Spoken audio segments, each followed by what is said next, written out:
I don't think that we can ever have peace with my family unless the truth is out there. My sources close to the king say that he will be extending that olive branch and that he will be inviting Meghan and Harry to the coronation. It is his son after all, and the king really does want a reconciliation in the long term. I've never hacked a phone or told anybody else to hack a phone, and nobody has produced any actual evidence to prove that I did. 2023 was a pivotal year for Prince Harry. Not only did he score a historic legal victory in his phone hacking case against the British tabloids, he also attended his father, King Charles's coronation amid a lot of family tension. God save King Charles! Long live King Charles! May the King live forever! And released a memoir that made headlines globally. It never needed to be this way. It never needed to get to this point. For the Duke of Sussex, the year began with a truly explosive press tour as he prepared to release his definitive tell-all, Spare.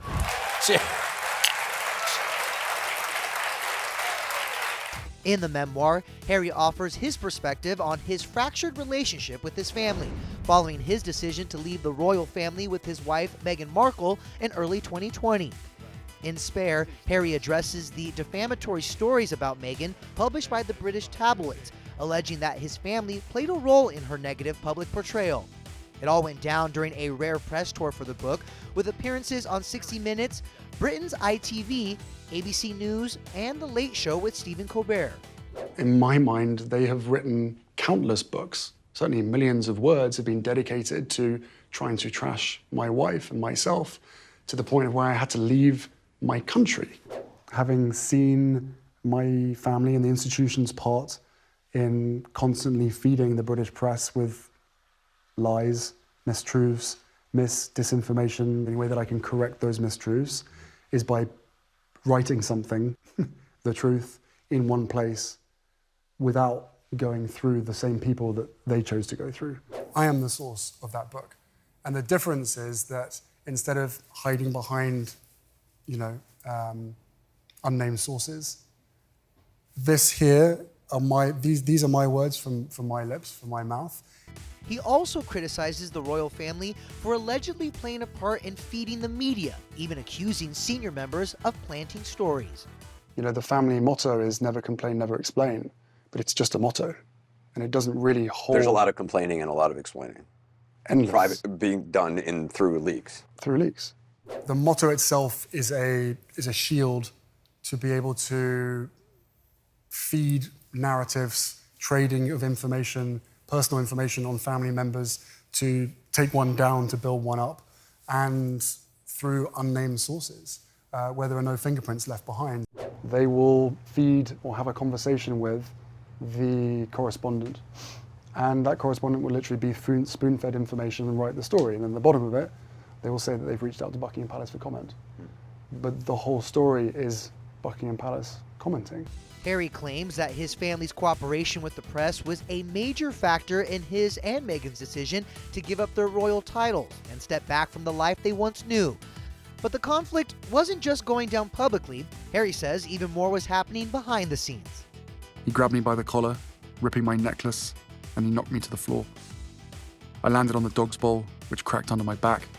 That's how Harry describes an alleged confrontation between him and his older brother Prince William at Harry's London home in 2019. Harry says it was all because William allegedly called Meghan difficult, rude, and abrasive during an argument that got so heated it escalated to a physical fight. I was defending my wife, and he was coming for my wife. He was shouting at me, I was shouting back at him. It wasn't nice, it wasn't pleasant at all. And he snapped, and he pushed me to the floor. He knocked you over? He knocked me over. I landed on the dog bowl. You cut your back? Yeah, I cut my back. I didn't know about it at the time. But yeah, he apologized afterwards. It was a pretty nasty experience. I can pretty much guarantee today that if I wasn't doing therapy sessions like I was and being able to process that anger and frustration, that I would have fought back, 100%. He wanted me to hit him back, but I chose not to. But again, so much of the relationship between me and William and the way that it played out was because of the people within his office that were feeding him utter nonsense. You know, my brother and I love each other. I love him deeply. There has been a lot of pain between the two of us, especially the last 6 years. None of anything that I've written and anything I've included is ever intended to hurt my family. But it squashes this idea that somehow my wife was the one that destroyed the relationship between these two brothers. With the palace denying many of the claims in Spare, Harry's revelations ultimately boiled down to a case of he said, they said. But just months after the memoir's release, the royal dynamics played out with the whole world watching when King Charles made good on his promise to include Harry in his coronation. What did you make of Harry's arrival walking in to Westminster Abbey? Harry had always been a beloved member of the royal family, so to arrive at this very celebratory occasion and not be on speaking terms with so many people within his own family, it made for a very uncomfortable arrival. Harry played the role of the prodigal son, sitting 3 rows back as William knelt before their father. I, William, Prince of Wales, pledge my loyalty to you, and faith and truth I will bear unto you. It was the absolute image of an outsider, of someone who is not a part of his family, who has been cut adrift. And personally, I think it was very, very sad. And while no words appeared to be exchanged between the brothers, Harry's face kind of said it all. Did he and William make any eye contact at all? I couldn't see any sign of eye contact whatsoever. With Harry, we see sadness, so we see the eyebrows come together, we see the mouth droop. So he was experiencing a combination of kind of frustration, anxiety, a little bit of sadness. God save King Charles! Long live King Charles! May the King live forever! There is still a very real rift at the heart of the House of Windsor. Harry kept the family reunion brief, hurrying off almost immediately after the ceremony to make it back to California for his son Archie's 4th birthday. And this visit was a blink and you miss it visit. I mean, he was here for just over 24 hours. He got in late on the Friday, and by the time that the royal family were having the official pictures taken here at Buckingham Palace, Harry was already en route to the airport. And I think many people, including some members of his own family, wondered why he bothered coming at all. Do you think Archie's birthday was used as an excuse? I think Archie's birthday was very convenient. With 2023 coming to an end, the royal rift seemingly remains in place. But Harry is finishing the year off strong with a victory in his historic phone hacking trial. It's my duty to uncover this exploitation and bribery that happens within our media.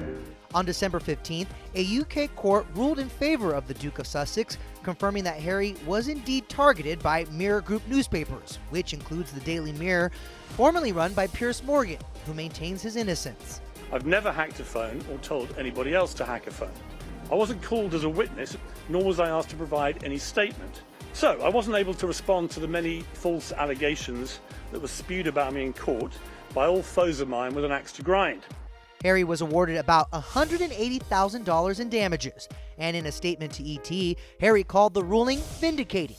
After the win, Harry and Meghan wished everyone a happy holiday season, with this card featuring the couple at the Invictus Games, all smiles, writing, "Thanks for all the support in 2023. I will focus on my life, my amazing family that I'm so grateful to have, my 2 kids who are bouncing up and down me this morning. I'm happy. My family's happy. It's been really hard at times, but I guess there's also a lot of people who refuse to accept that I could be happy out here because of what I've left behind. But the reality is I've never been happier.